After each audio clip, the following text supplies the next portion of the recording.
There's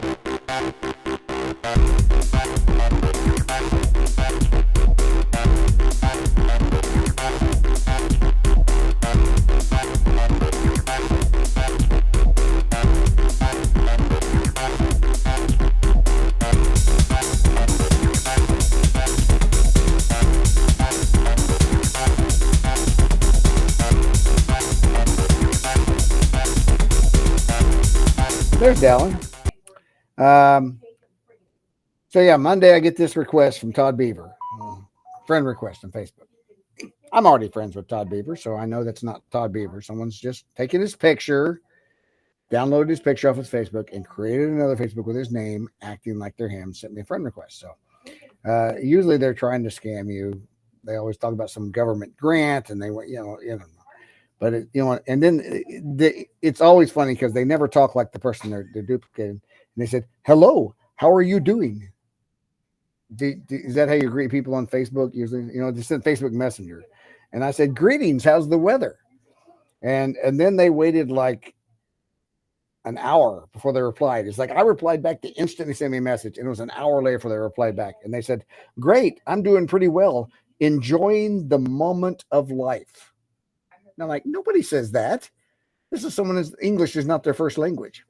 So most of these Facebook scammers, as well as a lot of the other texting scammers, I said, "How's the weather?" And they said, "Great." And I said, "Well, I'm glad the weather's great in Nigeria. It sucks here." And 10 minutes later, their Facebook profile was gone. They freaked out, deleted the whole account, everything. I said, "Well, I'm glad the weather's great in Nigeria." It's like, so most of those, for some reason, Nigeria does a lot of the Facebook scams. And so if you question. yeah, Dallin. Why does it seem to be like the face of scammers seem to be from like Nigeria, like India?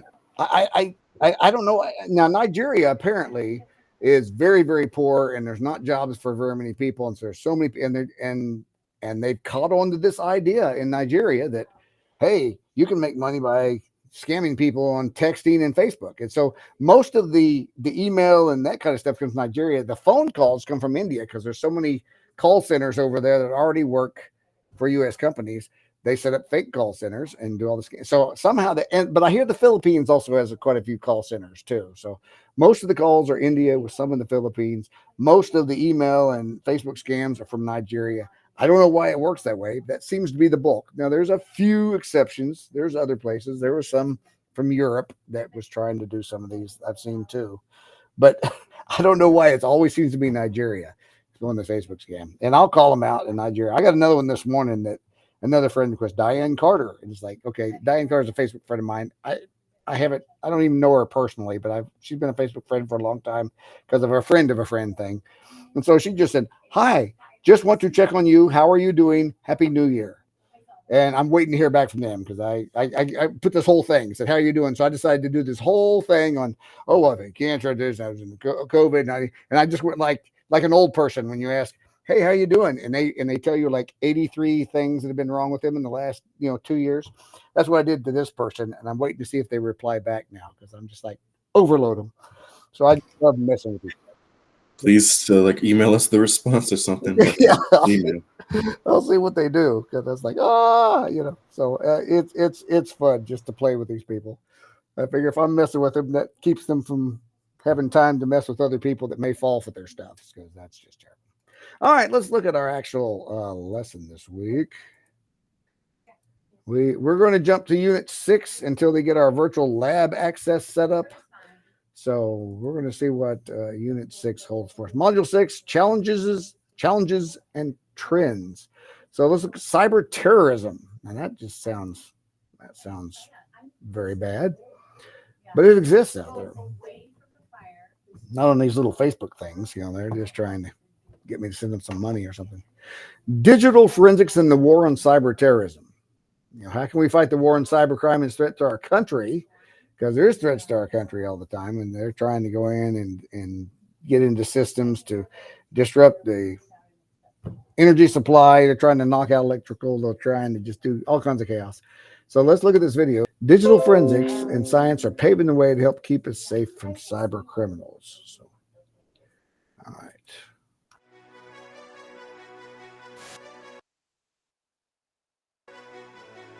Crimes happen in dark alleyways and in person, right? Think again. These days, crime can happen without a criminal ever leaving home, thanks to the internet. In the year 2000, a single cybercrime caused an estimated $1 billion in damage to the US economy. Yes, billion, with a B. And this crime, it took place with just a computer, a keyboard, and Wi-Fi. A 15-year-old Canadian hacker known as Mafia Boy launched a denial of service attack on some of the largest websites in the US. Companies like Amazon, eBay, Yahoo, and CNN were completely crippled by a teenage hacker. Hackers may get the spotlight, but the real heroes are the ones working in digital forensics who caught him. Digital forensics professionals work with law enforcement, private security, lawyers, and government agencies to uncover cybercrime and document evidence. Using computer forensics, investigators follow a trail of digital clues to ID criminals. Instead of fingerprints, they search for raw network connection data. Instead of hair samples, they find web browser histories. Digital forensics investigators also find clues in illegal uploads, network use logs, text messages, and social media accounts that can be used as evidence against cybercriminals. Thanks to digital forensics, the case of Mafia Boy was solved with evidence collected from online forums where he bragged about his attack. Lessons learned through forensic investigations have led to companies developing tighter network security, multi-factor authentication, and even physical security, like cameras and passcodes, to keep private data private. Investigating cybercrime is a big job, especially when criminals hide in plain sight. So, do you have what it takes to work in digital forensics?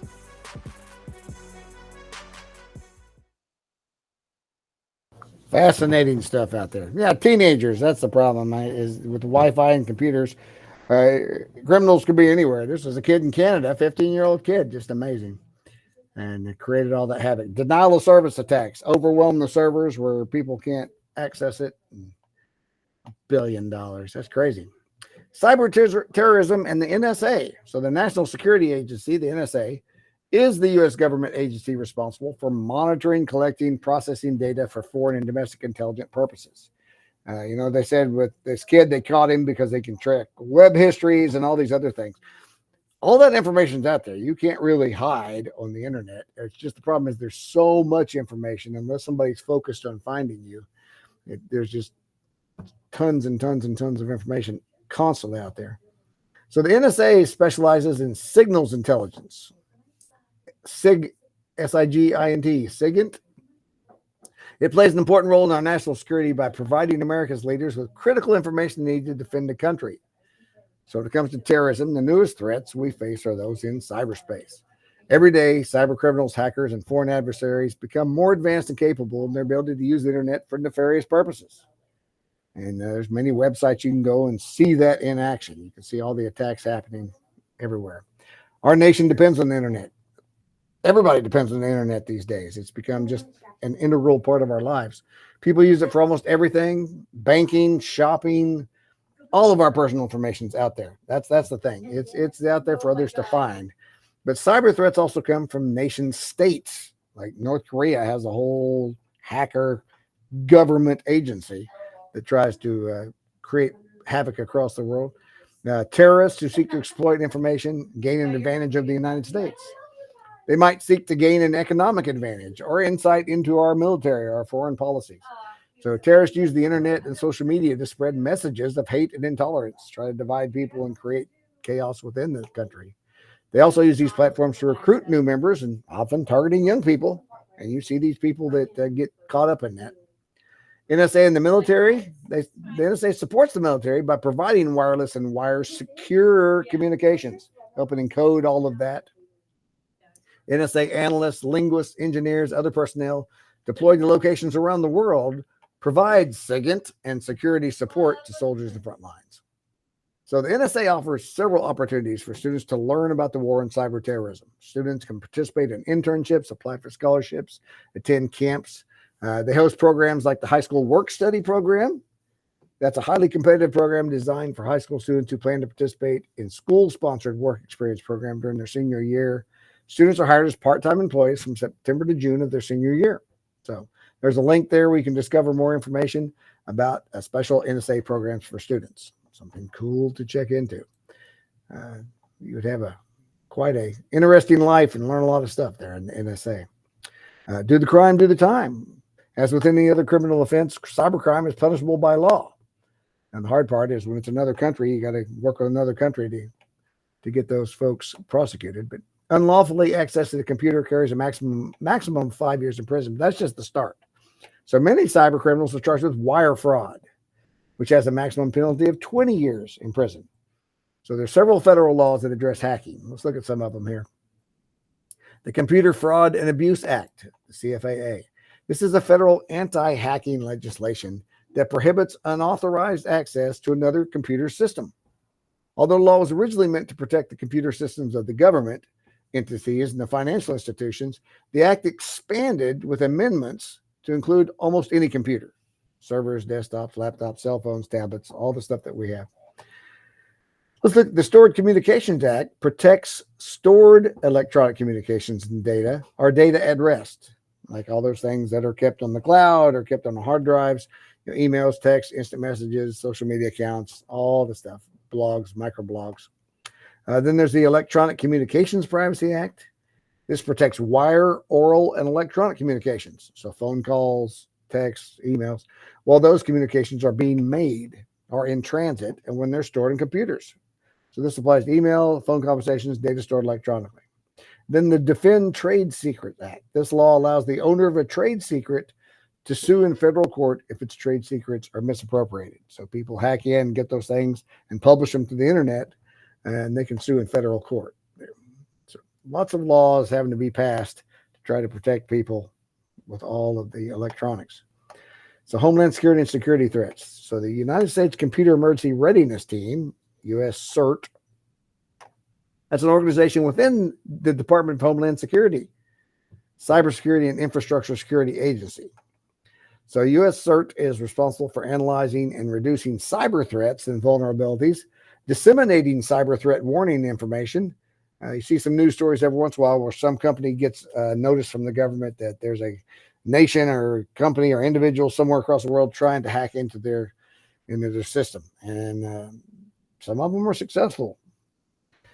Coordinating incident response activities. It provides users with several resources regarding security topics and threats. So let's see what they offer here. Bulletins. They issue weekly summaries of new vulnerabilities and patch information. Users can sign up to receive security bulletins and subscribe to the feed, RSS feed. They provide up-to-date information about the high-impact types of security activity affecting the community at large. They provide timely information and alerts about current security issues, vulnerabilities, and exploits, analysis reports. They provide in-depth analysis of new or evolving cyber threats, and tips to offer advice about issues for those folks that aren't quite so technical, non-technical computer users. So it's important. The CISA Vulnerability Bulletin provides a summary of new vulnerabilities that have been recorded by the National Institute of Standards and Technology. This weekly bulletin summarizes all the new vulnerabilities that have been recorded in the National Vulnerability Database within the past week, and then patch information is provided when available. So vulnerabilities are based on the common vulnerabilities and exposures vulnerability naming standard and are organized according to severity determined by the Common Vulnerability Scoring System standard. So here's a sample of one. So I'd be interested. So primary vendor product, ADNS-ADNS. Here's the description. An issue was discovered in ADNS before 1.5.2. So that's if you have an earlier version of that software, there's a vulnerability. It corrupts a pointer when a name server speaks first because of a wrong number of pointer dereferences. This bug may well be exploitable as a remote code execution. So that was published June 18th of 2020. It has a 7.5 score, which I don't know what their scale is, but I'm sure I could learn that kind of stuff. And then they have a source and patch information. So if you have the computer system, you're running all these different softwares at your company, you can go check this every week and see if there's some vulnerability that the software you're running has that people are exploiting out there. So here's a link. Let me click on that. We'll come back to that, but it takes us to another page. The last page of our lesson here. And we'll go look at that bulletins page here. Digital forensics. This is a branch of forensic science dedicated to the recovery and investigation of digital electronic data. These are the folks that go out and find that web history and track down the computer it came from. This can be data stored in a computer system or a mobile device or even on the cloud. There are several career fields in the area of digital forensics. The speed with which cybersecurity and technology are growing means new jobs are created every year as they figure out new problems. They need to set up new divisions to handle that. So here's a few possible career options. Computer forensics analyst. Those who work in digital forensics are called computer forensics analysts. They use their computer science background with their forensic skills to recover information from computers and storage devices. I saw a story just yesterday where, up in Congress, they're investigating everything. And you had that committee. The Democrats had this committee that was the January 6th committee, where they're arresting all these people. They arrested somebody from Gentry that went into the White House on January 6th. Even, the guards were holding the doors open, inviting people in, and then they arrested them all. And so they investigated that for like a year and a half. And now the Republicans are in charge of the House. So they took over the investigation, and their digital forensics analyst figured out there was 117 files deleted before it was handed over to the Republicans. It's like, okay, something was being hidden. Now their digital analysts have actually recovered those files now. They're like video files from the investigation. So they're trying to figure out what were they hiding by deleting these 117 files. But that's what things like digital forensics analysts do. They go and they were looking at that and they say, hey, these files have been deleted. So they generally hold a bachelor's degree in computer science with a background in criminal justice, because that's what you're doing, is looking for criminals a lot of times. An analyst works to recover data like documents, photos, web searches, emails from computer hard drives and other data storage devices like USB drives that have been deleted or damaged, because criminals are going to start deleting everything. And just know, when you delete things on a computer, it doesn't go away. We'll talk about that in a second. Digital forensics lab technician. Digital forensics lab techs assist in criminal investigations by collecting and analyzing evidence. They need at least a bachelor's degree in a natural science like chemistry or biology or forensic science. And on-the-job training is generally required for both those who investigate crime scenes and those who work in labs. It's like digital forensics engineer interns. Interns assist with scientific research, collection, processing, analyzing, and presenting findings in support of data recovery, as well as assessing and identifying malicious behaviors within digital data sets. Usually has a fundamental understanding of technology as a requirement. So the bottom line, the world of cybersecurity is certainly complicated. It involves data, code, hardware, security, connects to the real world of crime, and issues around digital forensics only continue to grow and change. So the forces of good continue to push against the forces of evil. So that means forensics is a constantly growing and developing field. These career and job opportunities are sure to change with the ever-evolving field of cybersecurity. See, that should be the end of the lesson. Let's see what questions they got for us this week. Looks like, what was the NSA specialized in? 5 questions there. But we'll look at this bulletin from the CISA. I was talking about how when you delete something on a computer, it didn't go away. That's what allows all these analysts to get in there. Like if you have a file in your computer and you highlight it and you hit delete, all that does is, the computer stores things on its hard drive, right? So when it stores data, it stores all the information, and then it sends a little piece of information to the main system, said, this is where the information is stored. So when you want to open a file, it goes to this little piece of data to say, where is it stored on the drive? And it knows where to go. So when you delete a file, it doesn't actually delete the file. It just deletes that index. Where's it stored? Delete. Okay, I don't know where it's stored anymore. It's gone. I deleted it. So the computer didn't see it. So since where it's stored is gone, when you save something else, it might save it over it and replace it with something new, right? Because the computer doesn't think there's anything there anymore because we deleted where that file was stored at.